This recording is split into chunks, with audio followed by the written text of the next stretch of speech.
There we go. Good afternoon and welcome to our Neuroscience lecture series. I am Dr. Rogelio Uribe, Corporate Vice President of the Baptist Health International team. It is my pleasure to welcome all of you to this informative presentation. I would like to extend our warm greetings to our friends across Latin America, the Caribbean, and everybody joining us today. During this interactive presentation, you will have the ability to ask questions via the Q&A feature located at the bottom of your screen. I will also be the moderator for today's video conference. This afternoon, I have the pleasure of introducing Dr. Felipe De Los Rios. His presentation is titled Acute Stroke Treatment Update.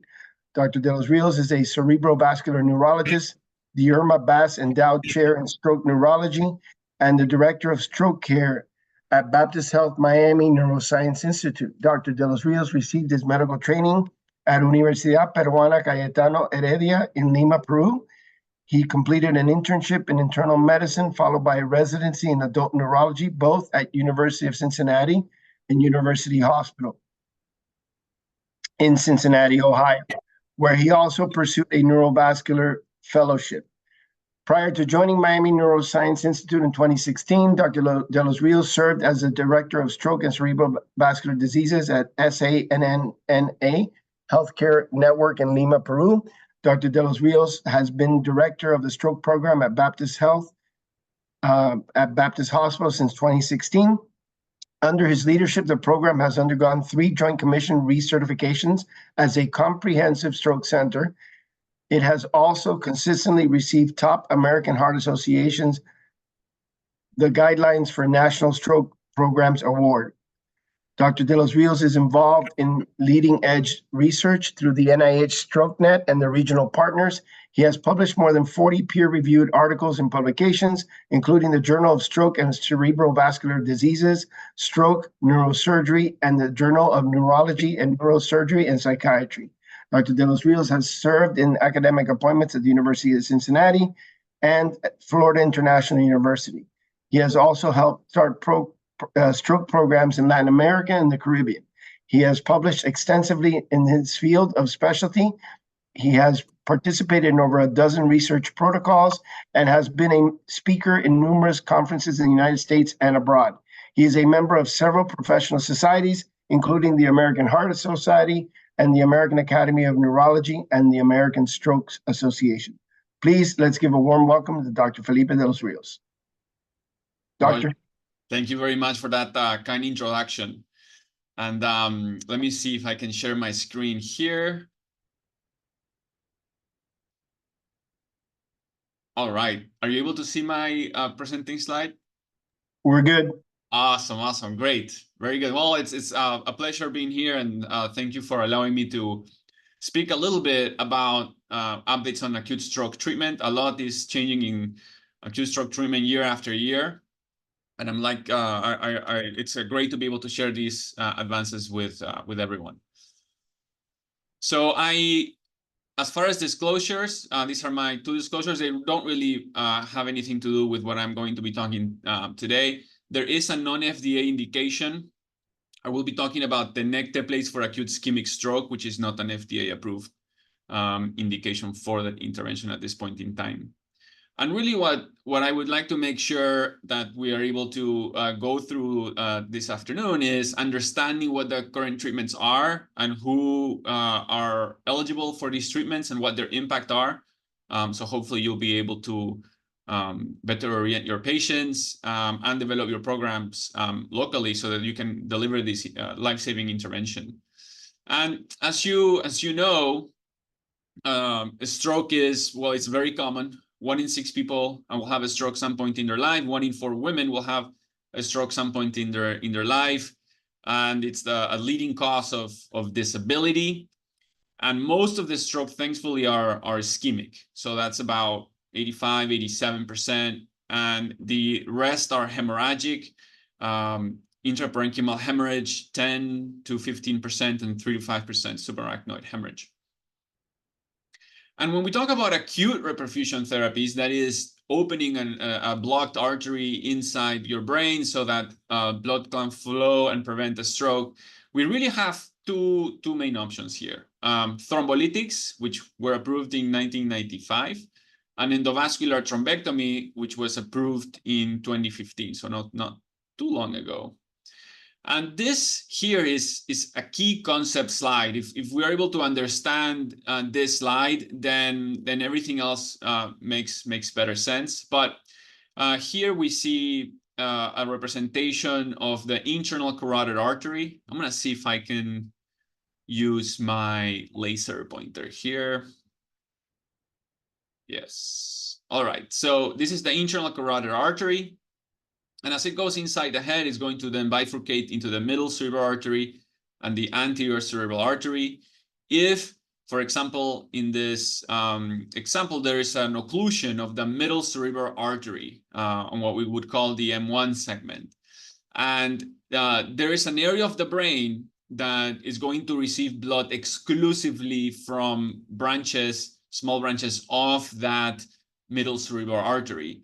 And that area of the brain is not going to be able to sustain itself very long without blood flow.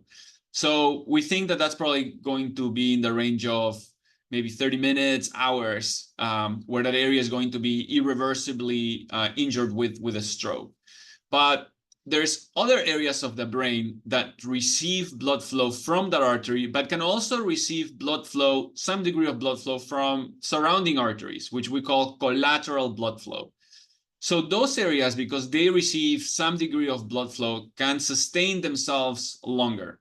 How much longer? It varies. We don't know for sure. There's some people that it might be more than 24 hours, maybe even days. It's hard to say for sure. And it depends on the degree of collateral status, but also on the degree of blockage. So sometimes there's subocclusive thrombus and some blood flow can occur. Others, it's a complete lack of blood flow. So there's different variables that go into that.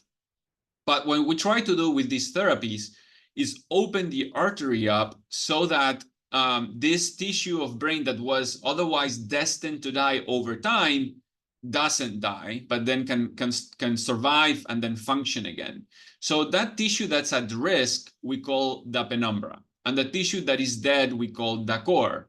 And as time goes by, the core eats away on the penumbra until there is no more penumbra. And even if you open the artery, you're not going to get any benefit because the area of brain damage that was supposed to be damaged or destined to be damaged is completely dead, and you cannot restore that. So these are the main concepts for acute stroke treatment that we need to be aware of.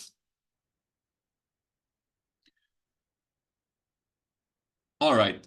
So as we look over minutes, hours, and days, here you're going to see the core in this darker shade, and then the penumbra in this gray area. Over time, that's what's going to happen. The core is going to expand, and the penumbra is going to contract, and the patient is going to have an irreversible stroke at some point in time. So that's what we're trying to prevent. And even though some people may have more time, any time leads to to bigger brain injury. So even though some people may be able to sustain it 12, 24 hours or maybe more, we do not want to delay any type of treatment, because for that individual person, each time that we delay, it's more brain injury that's going to happen no matter what, to different degrees in different people. And age is not necessarily a factor. Some people can have great collaterals at older age, and some young individuals can have very poor collateral. So age is not necessarily a factor for collateral blood flow.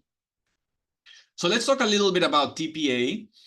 TPA has been the mainstay of fibrinolytic therapy for acute stroke. It is it's called a tissue plasminogen activator. That's what TPA stands for. And it's a recombinant technology. So it's not a blood product in itself. And it catalyzes the conversion of plasminogen to plasmin. So that is going to allow the fibrin that has formed on that clot to be destroyed. And that's going to allow the blood flow to happen again. TPA has a very, alteplase in particular, has a very short half-life, less than 5 minutes, and it's cleared by the liver. So we usually would give a bolus followed by an infusion of an hour. When we look at what's the effect of TPA on stroke patients, out of 100 patients that would be eligible for this therapy, we're looking to help 32%. So those are the shaded in green individuals. 13 are going to be almost back to normal. In lighter green, so that would be 19%, would be much better, but we'll have some, significant deficits. White, no better, no worse. And then in red are those that would suffer or get worse because of hemorrhagic complications. So that's about 3% to 5% or so. So 3% is what's depicted here based on the NINS trials. When we look at it in a different way, so if we were treating 16 patients between giving alteplase and placebo, what you would see is that you have more individuals in the minimal no disability with the medication compared to placebo. You have less people in the moderate and even in the severe disability, but the mortality in itself doesn't necessarily change. One of those 16 individuals would die because of a hemorrhagic complication. That's the red individual on there. So we can use these diagrams to try to explain to patients what is the impact of this medication for acute ischemic stroke. It is important for us to understand what is the modified ranking scale, because this is the main outcome measure for disability that we use in stroke trials, but also we use it to select patients for individual reperfusion therapies. The scale goes from 0 to 6, where 0 is someone who has no symptoms at all, and 6 is death. 1 is someone who is able to do everything like they did before, but they are not back to their self completely. So for example, facial weakness or numbness, they can still do everything, but they're not 100% back to normal. And then 2, they have slight disability. There are things they might not be able to do like they did before, but they can really look after their own affairs without any assistance. And 0 to 2 is really considered a very good functional outcome. I'm going to refer later to the MRS when we talk about selection criteria for stroke therapy. So it's an important tool to be familiar with. Tenecteplase is also a tissue plasminogen activator, but it has a substitution variant compared to alteplase. And the different properties of tenecteplase is that it has a much longer half-life, 20 to 24 minutes. For alteplase, it's less than 5 minutes. It also decreases less circulating fibrinogen, which may be associated with lower hemorrhagic risk, maybe. And it also is cleared by the liver. So this allows the medication to be administered as a bolus, one-time bolus, without an infusion, which really helps when you have patients who need different medications, for example, antihypertensives, and you don't have enough IV access lines, or if you're doing a CT angio, for example, looking for a large vessel occlusion while you're infusing the medication. With tenecteplase, you don't have to worry about the infusion. It's a bolus and it's done. Even if you're transferring the patient, you don't have to worry about pumps, things along those lines. So it is also cheaper. So there's a lot of benefits for using tenecteplase. At our institution, we use tenecteplase for all acute ischemic stroke thrombolytic patients. We don't use alteplase anymore. We're hoping that FDA approval for this indication will come, in the next few years. There are some still trials that are ongoing that hopefully will satisfy FDA needs for that label indication. And when you look at the guidelines from American Heart Association, American Stroke Association, you see that TNK is recommended under certain situations. And the dose that we use is the 0.25 milligrams per kilogram. We don't use higher doses because they have been associated with higher rates of hemorrhage, especially in patients that have larger strokes or more severe NIH stroke scales. So who is eligible for thrombolytics? So in general, the patient has to have a stroke that is measurable, that is producing disability.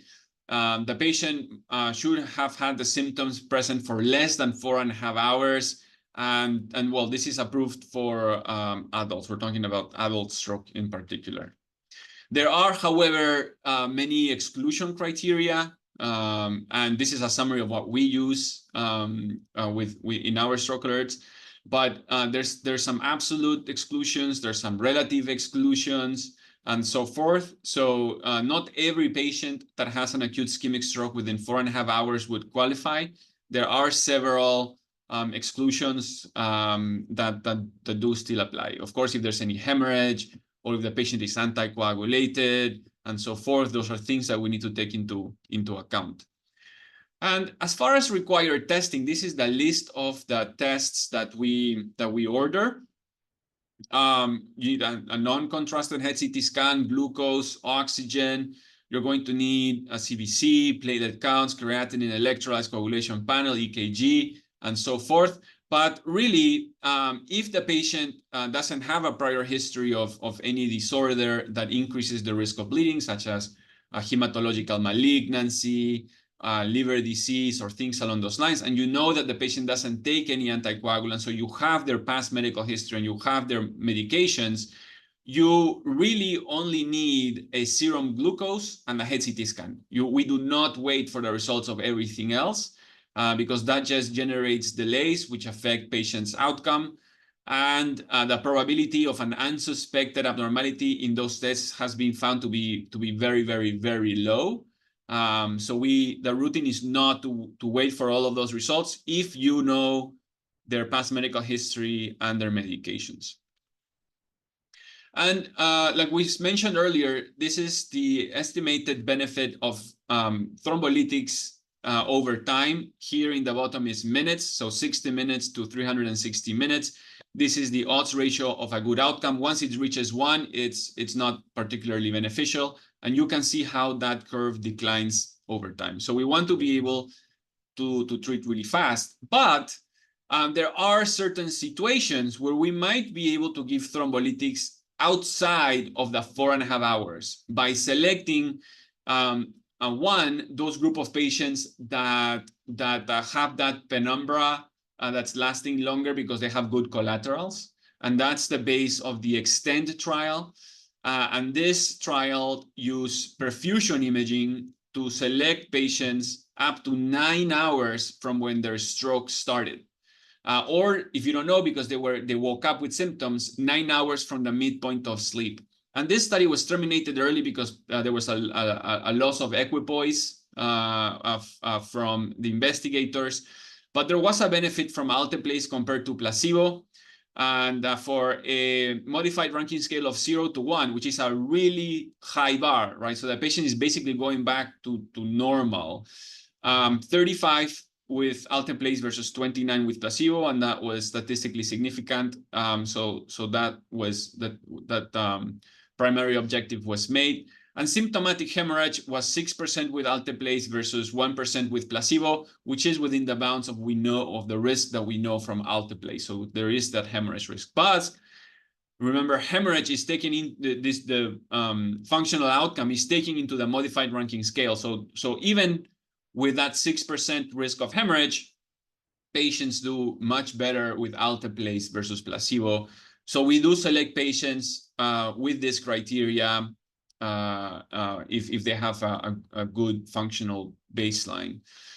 And these patients had a pre-stroke modified ranking scale less than 2, so they were able to look after their own affairs without any assistance. So then we're using the modified ranking scale not only as an outcome measure, but also as a selection tool. That's what I was talking about earlier. And their NIHs were between 4 and 26. They restricted patients that have a core of less than 70, and you can measure that with a perfusion imaging, but you can also approximate that with a CT aspects score, and I'll talk a little bit more about that later. And these were patients that were not receiving endovascular therapy. Otherwise, they would just receive the endovascular therapy without necessarily getting thrombolytics. We know that really it's hard to extend this benefit to patients that wouldn't otherwise, if these patients would qualify for endovascular therapy because they have a large vessel occlusion or so forth, we would just do endovascular therapy. And this is because the timeless trial that looked at using tenecteplase, for example, out to 24 hours, if they could also receive endovascular, it really didn't really show a benefit. So in those prolonged time periods, if the patient would qualify for thrombectomy, we would just do thrombectomy. There's one more trial that I wanted to talk to you about, which is the Wake Up, and this is with MRI. So in this case, this study was also terminated early. The primary objective was met at 90 days, also with an MRS of 0 to 1, so very high bar. And these were patients that were selected with MRI because they woke up with symptoms. So they woke up with symptoms or were found abnormal, say they were, found in their car and they had, no one knows when the symptoms started. The patient cannot talk. They present to the hospital within 4.5 hours. So it hasn't been more than that because they haven't, it hasn't been that long since they had the symptoms. But you can use the MRI to try to tell you if the patient had the stroke within 4.5 hours. And what you're looking for is this DWI flare mismatch. Other exclusion criteria that they used, again, the patient had to have a good functional baseline before the stroke, MRS less than 2, and the stroke could not be, they couldn't have a very large core, so NIH less than 25, again, non-thrombectomy candidates, otherwise just do thrombectomy. And when we talk about diffusion and flare mismatch is this. So it's patients where you see an area of ischemia in diffusion weighted sequence, but when you look at the flare, you don't see that. So that these are sites that are able to do MRI right off from the bat when the patient comes in with a stroke, so immediately. This, for example, on the right is there's no mismatch. So you see there's an area of diffusion restriction, but you're starting to see that there's flare changes there. Same thing here. You see that area of diffusion, and then there's flare changes there. So this is no mismatch. So this patient would not qualify. But on the left, you see there is a mismatch. And you can use the MRI to select patients for receiving thrombolytics when you don't know when the symptoms started. So that's also something to take into account. So let me switch gears rapidly and talk about endovascular treatment. And I have just a small video here to kind of go over what that is for those that are not familiar with it. So I'm going to play it. Device. Ischemic stroke is a condition in which normal blood flow to the brain becomes interrupted. When a clot becomes lodged in one of the arteries that supplies blood to part of the brain, the tissue is deprived of oxygen. Clot removal devices are designed to treat ischemic stroke by removing the blood clot from the artery. The clot removal procedure begins by advancing a guide wire through the blood clot within the artery. A microcatheter is advanced along the guide wire until it is beyond the clot. The guide wire is retracted and the clot retrieval device is advanced through the microcatheter and deployed as the microcatheter is retracted. Once unsheathed, the device expands, pushing the clot to the walls of the artery and immediately restoring partial blood flow. Over the next 2 to 5 minutes, the device becomes embedded in the clot. The clot retrieval device, along with the blood clot and microcatheter, are removed from the body. Blood flow is restored and verified with imaging. The entire procedure typically takes less than an hour. So that's the stent retrievers, which are these, but there's also other types of devices. There's suction devices and so forth. And we didn't know that this therapy really worked for stroke just until 2015. In 2015, there were 5 trials that were published that really showed a very significant benefit of endovascular thrombectomy for acute ischemic stroke treatment. And the criteria were very strict at that time. You had to have a baseline MRS of 0 to 1. The occlusion had to be really of the internal carotid artery and proximal middle cerebral artery. The patient had to have at least an NIH of 6. Their aspect score, which is how the CT scan looks, had to look really well, which is greater than at least a 6. I'll tell you more about that.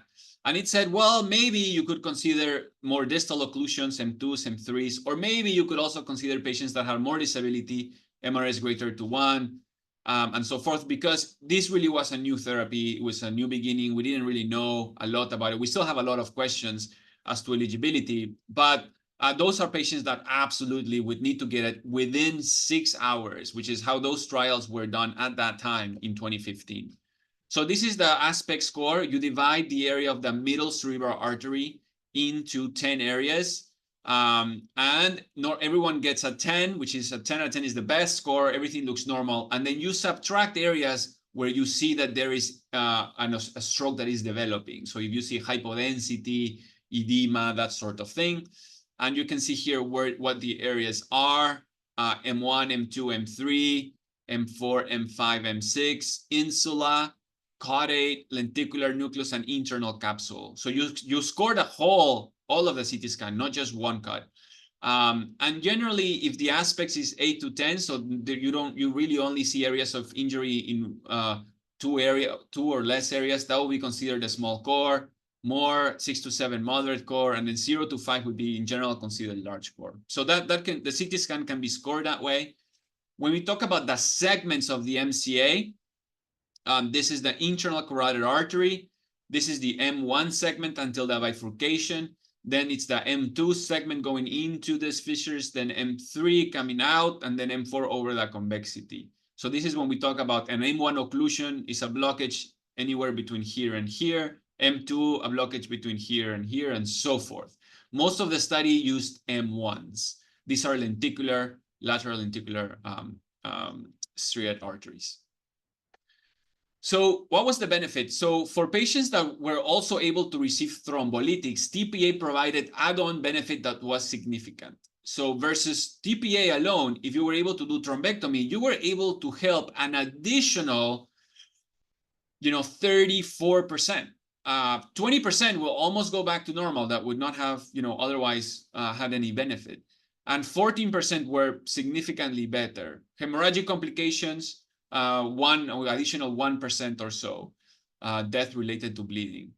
And then for those that could not receive TPA because of one of the exclusion criteria that I mentioned earlier, the benefit was as expected greater. So 22% that would not have otherwise had benefit were able to go back to normal, which is just amazing. And another 21% were more than 21%. Another 22% were able to really have a lot of improvement, significant improvement that would not have had otherwise. And the risk of bleeding also about 1% there. So death by bleeding about 1%. So this is a very powerful therapy, and there's lots of patients that qualify nowadays for it. Now we actually do at our center, we do more thrombectomies than we do thrombolytic therapies, which is just mind-boggling. There has been more trials since 2015. So now we know that we can treat patients out to 24 hours. So that's the DAWN trial. The diffuse trial also tested patients out to 16 hours from last known well. So we are able to treat patients up to 24 hours. And maybe in the future, we'll be able to do it for longer. But again, the more we delay, the less the benefit. DAWN and diffuse had different inclusion criteria. And it was all centered on the core. So we didn't want patients included in the studies if they had a large core because they wouldn't respond to therapy as well as patients who have a smaller core, right? Because they already have a large area of injured brain. For your trial, the probability of showing benefit is going to be harder. So these trials were very restrictive and a little bit complicated in that sense. But what we saw with this very restrictive trial is that the patients did fantastic. So the treatment effect out to 24 hours or 16 hours of diffuse and DAWN were better than some of the other trials that included patients at 6 hours. And that's because there are people that have good collaterals and so forth, and they're able to sustain a large penumbra for many hours. And this is the people in green. There are a lot of other people, though, that are rapid progressors, that are not able to sustain their penumbra for even 4 to 6 hours, or even less. And they're going to do poorly, even if you treat them very early, because they are rapid progressors. So this really led the field to say, look, we have this therapy, it's very powerful, but we are excluding a lot of people in yellow. We're excluding a lot of people in yellow. We're probably excluding some people in red. And we don't need to have everyone go back to an MRS of 0 to 1. For someone who was going to go have severe disability, be in a nursing home and so forth, an MRS of 2 is a fantastic outcome, right? So why are we refusing, why are we blocking patients from benefiting from this intervention just because they don't go back to normal or essentially normal? So that really made a change over the last few years. Oh, sorry, one sec. I do not know what happened there, but let me bring the presentation back again. We're still seeing it. Oh, you still see it? Okay, so it's just, okay, I got it. All right, perfect. It was just me. I don't know what I did, but okay. So thank you, Roger, for that. So now we've had 6 additional trials with testing large core infarct. So these are patients that have areas of core infarct greater than 70 mLs, aspect scores that are between 0 and 5, and what we've seen is that these patients, as we expected, have benefit with the procedure. And perfusion imaging was not required in many of these studies. So it's not like, oh, I don't have perfusion, so I can't do it. I can't do these patients. That's not the case anymore with this new data. And there has been new reports from the guidelines committee, from the SNIS, and basically what it says is that if the patient has an anterior circulation stroke, so ICA M1 occlusion within 24 hours, and they have a large core, so a stroke that is greater than 70 mLs, their aspects is 3 to 5, so they have a lot of area of brain injury that you can see already on the CT scan, that those patients can be considered candidates for endovascular thrombectomy. And they further detail, a little bit more as to who they are. So if your patient is between 18 and 85-year-old, they should receive it. If the patient has a large core infarct or large core stroke, that's what LCS means, then endovascular therapy, that's EVT, if they're greater than 85, it still may be beneficial. So it's not like they need to be excluded. And if they have an NIH scale between 6 and 30, so the range is really big. An NIH scale of 30 is a very, very large stroke. It's really hard to get to 30. I don't see that many patients with an NIH of 30.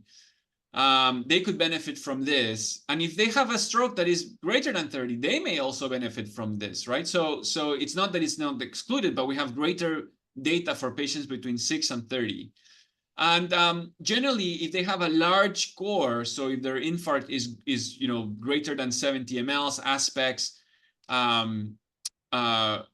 we said between 3 and 5 or so, they should have a low baseline MRS. So they should be doing well before their stroke for them to have been included in the trials that I talked about. So MRS 0 to 1. But we don't really know if an MRS of 2 or an MRS of 3 at baseline, they would benefit as well. We need more data. And if the patient qualifies for thrombolytics because they are within the 4.5 hours, that they should receive the thrombolytics as well. How does an aspect of 3 look like? So this is a CT scan of someone with an aspect of C. You can see the area of hypodensity all around here, all of the MCA, all the way from here, delineating it all the way to back here. On another cut, all of this is area of stroke. So you can see how large that stroke is, and someone like that could still potentially benefit from endovascular therapy, and nowadays, we should offer it.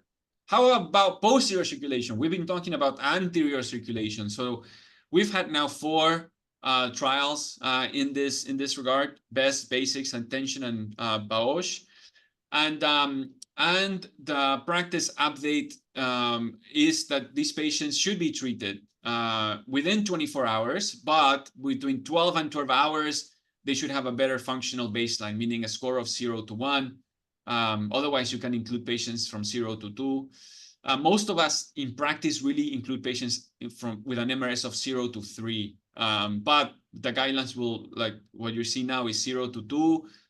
for 12 hours and 0 to 1 from 12 to 24 hours before their stroke as far as functional ability.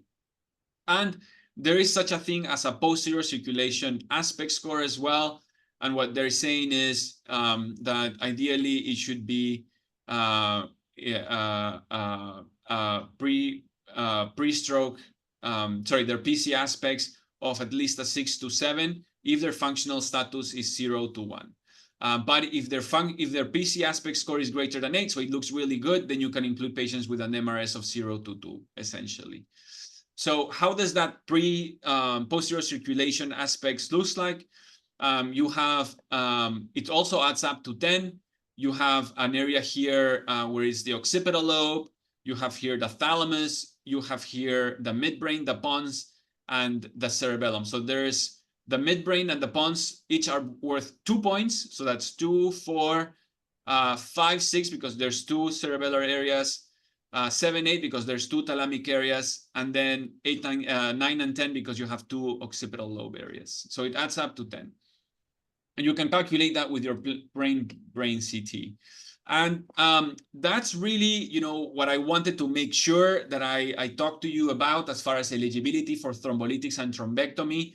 A time window of 24 hours really opens up a lot of possibilities, even for longer transfer times. For patients that could potentially receive this thrombectomy at sites relatively far away from when the patient experienced the stroke and still have benefit. But again, you want to treat obviously as early as possible. Just one last thing. We are all used to using this picture for the NIH stroke scale. Now that has changed, and this is the new picture. It was published on Stroke this year. So this is the new picture to use when we're using the NIH stroke scale.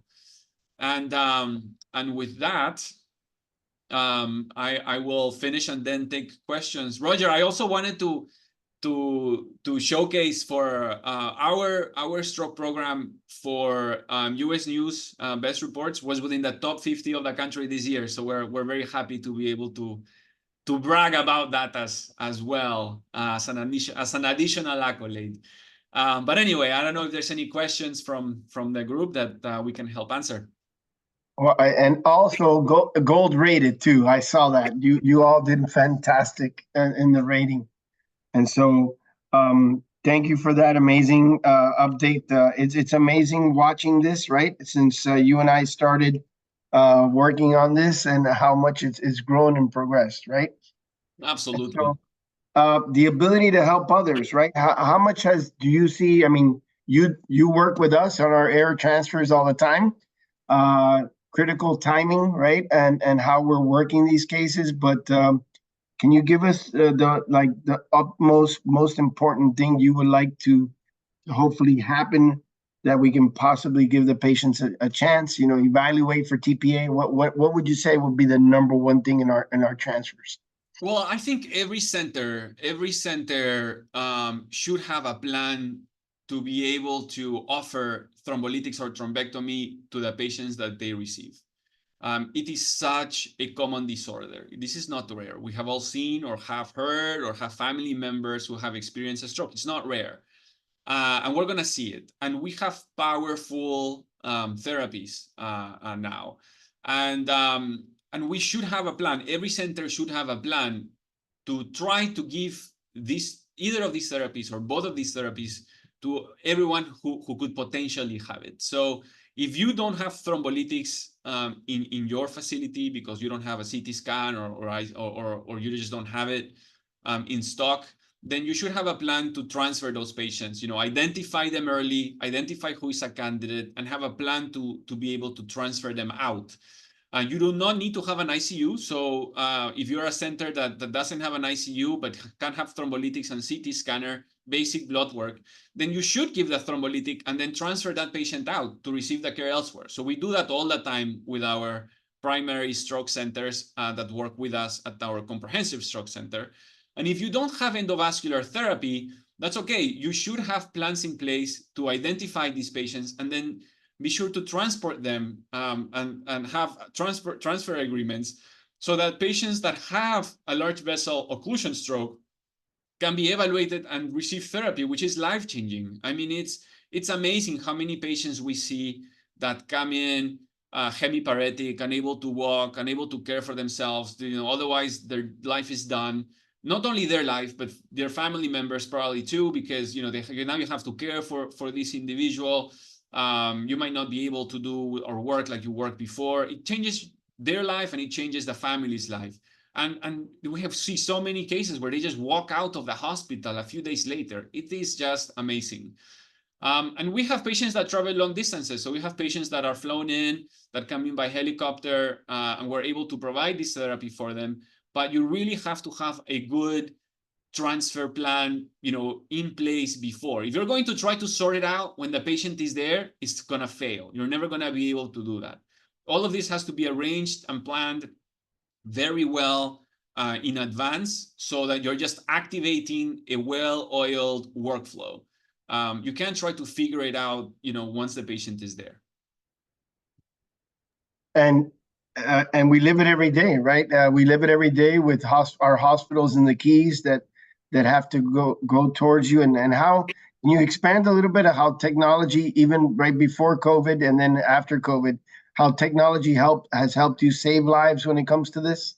Oh, yes, absolutely. I mean, communications is one. So we use HIPAA compliant communications through different apps that really facilitate having everyone on board at the same time. So it's not just an operator trying to reach each individual one by one. Something as simple as that, saves 15, 20 minutes or more.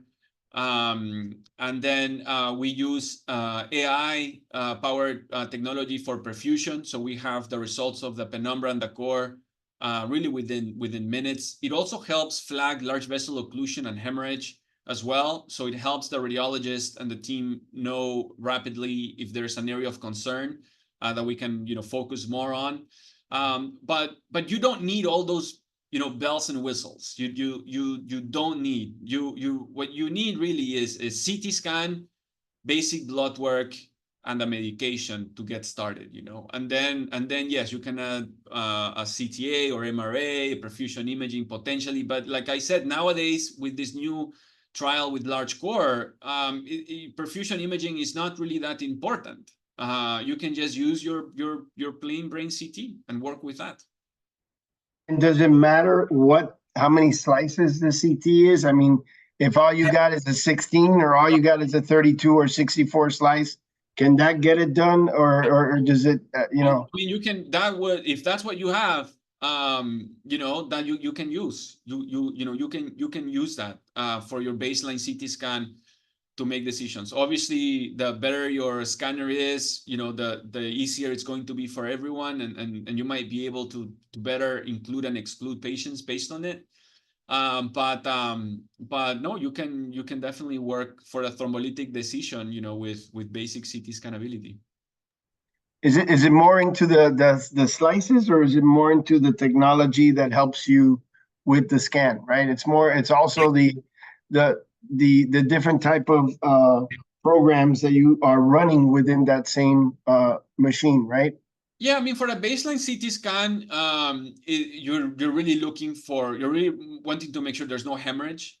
And CT scan is a great technology for that in general. Or obviously, the more slices that you have, the better you can look at very minute things. But usually, if someone is having a stroke and they're having a hemorrhage, it's usually not very subtle. I mean, usually there are some cases where it's really tricky, and a better quality scanner and better quality pictures will help you.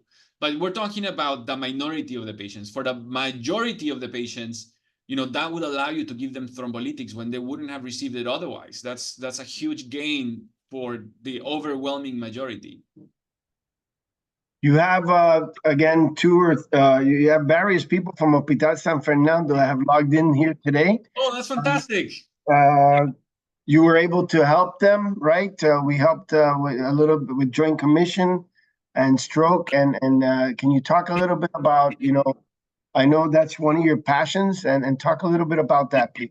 Share. Yeah. I mean, a stroke is a very common condition, like we said, and the treatment options are not available, are not widely distributed, as we know. So any support that we can give to any program that is passionate about this and wants to be able to provide this therapy to their communities, we would love to help on that journey.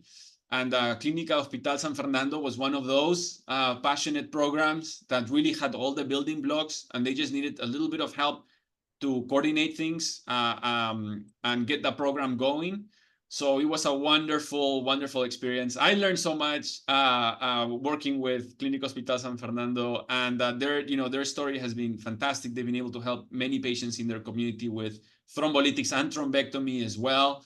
And then spur, the development of other centers that are the ability to treat patients elsewhere in the country as well, not just in your immediate community. So it's always a story that generates better successes elsewhere. So it's great that we can, have them join as well. We have a question. Danielle Douglas asked, good day. What are the major precautions and contraindications to consider for those patients who receive the TPA therapy? So the first thing is you want to make sure they don't have a hemorrhage, right? That's the number one thing you want to make sure that they don't have. So that's where the CT scan comes in. You can't tell clinically. Clinically, you're not able to say, oh, this patient doesn't have a headache, doesn't have nausea or vomiting, doesn't have altered mental status, therefore they don't have a hemorrhage. No, you cannot reliably do that. So you need the CT scan. That's the number one thing. Rule out a hemorrhage. And then the others are making sure that they're not on blood thinners, on anticoagulants, or if they are, that the INR is less than 1.7, they're taking Coumadin, or when they took their last dose of their anticoagulant, for example. Making sure that the patient doesn't have severe hypo or hyperglycemia, which can mimic stroke. No recent major surgeries, that sort of thing. The list is a little long. And you have to be comfortable with it. So all of that is on the guidelines, though. So if you look at the American Heart Association guidelines for acute ischemic stroke, you will see the list of things that you should be, asking. But for the vast majority of cases, it's a really quick, what's your past medical, what are your medications, and the vast majority of patients, don't have contraindications, severe contraindications to it, other than time, and time is unfortunately many people take a long time to come to the hospital or identify that they have a stroke, and that generates a lot of delays. That's the main reason why thrombectomy cannot, or thrombolytics, are not administered, is they, sometimes they take a long time. You can use the extend TPA, like I mentioned, for 9 hours, or the wake up MRI to try to select some of those patients in.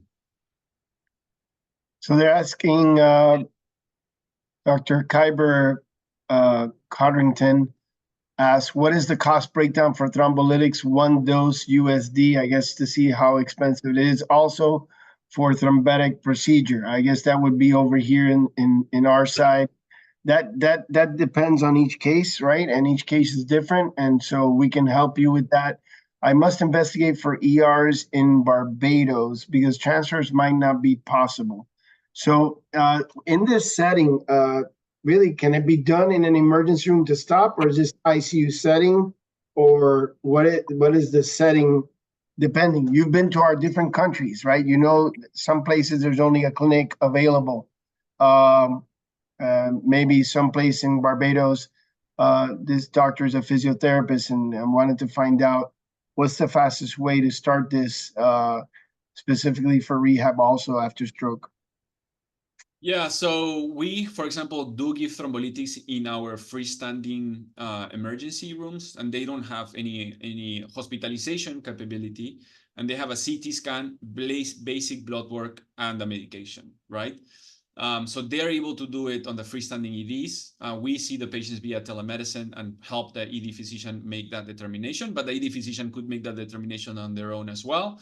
But you do have to find a place for those patients. So you have to develop, your treatment pathway so that you already know that you have a site that you can transfer to that will be able to accept these patients after you give them the thrombolytic, because they do need an ICU or a good neuro step down to monitor these patients. Generally, ICU is the preferred way after they receive the thrombolytics for 24 hours. Same thing with thrombectomy. So you can start the treatment, but you need to have a plan to follow that.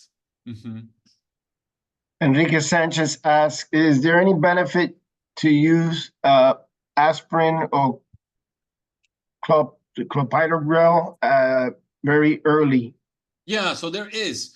So aspirin and Plavix or aspirin anticoagulant, both of those are we have now 5 trials, randomized trials that show that they help lower your risk of secondary stroke. So they're not going to open the artery up. They're not going to improve the outcome of that stroke that they're having now. But they help lower your risk of having a subsequent stroke. So yes, we would start aspirin or aspirin and Plavix in patients that qualify. Generally, it is patients that have a mild stroke or high-risk TIA within the first days. The sooner the better. And that's to prevent another stroke. If we give them thrombolytics, we don't give concomitant antiplatelets. We wait at least 24 hours. Follow-up question. Additionally, after a patient is cleared for TPA therapy and administered, how soon can the patient engage in physical, occupational, speech therapy? What are, another question following up on that, seems like rehab's a big question asker. Are there any rehab considerations or precautions after? Yeah. So we have some data that shows if you do super early rehab, like within the first 24 hours, patients might do worse. So we generally wait 24 hours. You might want to wait longer if the patient has cerebrovascular insufficiency, right? So if they have a very tight ICA stenosis or arteriopathy, and they have a high grade, and they might fluctuate. So their NIH might be fluctuating or changing. Their stroke symptoms might be fluctuating or changing. Then those are patients that you might want to wait and then until they're more stable, longer than 24 hours to do them. But the majority of the patients, you would be able to start after the first 24 hours. We're going to end the last question with a philanthropy. She's asking, Natalie Osorio from our foundation team is asking, can philanthropy help assist your initiatives? If so, how does it look like internationally? We were just talking about that, and I think we should find people internationally to donate towards the endowed chair for Dr. De Los Rios so he can continue these initiatives of helping people abroad. We love helping people when we bring them here, and we really, really love helping people back in their country, right, doctor?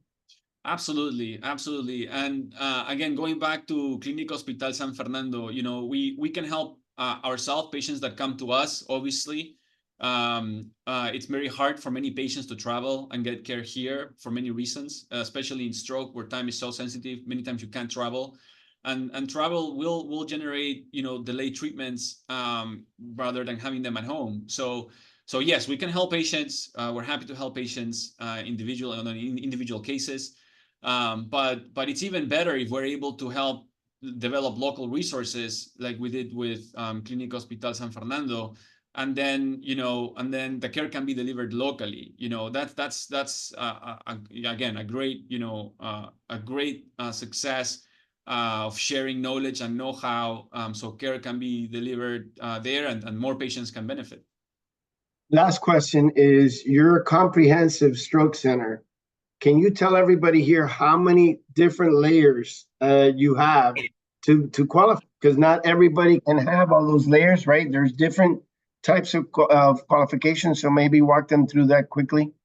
Yes, there's different levels. So you have, from a non-certified stroke program who can't really do anything other than identify patients and refer out. There is primary stroke centers that can give thrombolytics, but not endovascular therapy. Again, they have a program, an algorithm to send patients out, identify them and send them out. You have thrombectomy capable centers. So these are centers that can give thrombolytics and can do thrombectomy at certain days, not every day, not 24/7. Then you have comprehensive stroke centers that can do everything all the time. So that's what we have at Baptist Hospital of Miami. And door to needle time, what is it you're looking for? So the goal door to needle time in general for the country is less than 60 minutes. We're able to consistently give it in around 22, 25 minutes average, on hours, off hours, all the time. So we're very proud of that door to needle time for sure. And we have many physiatrists that have logged in today. So rehab, how important, it's so important, the rehab role, right? And you all get the the therapist involved from day one, right, Dr. Yeah. That's part of your team? Yes, we do. We have a great rehab team with physiatrists as well. So patients start being seen in the hospital and then they follow as an outpatient. And then we're also have a VNS program for stroke rehabilitation that's starting later this year. We have an observership program, so anybody on this video conference might be interested.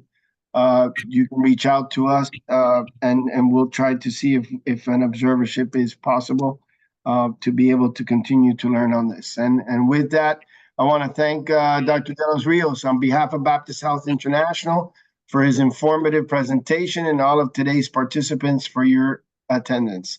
If you have any other questions about today's presentations, please feel free to email them to us at BHIWebinars@baptisthealth.net.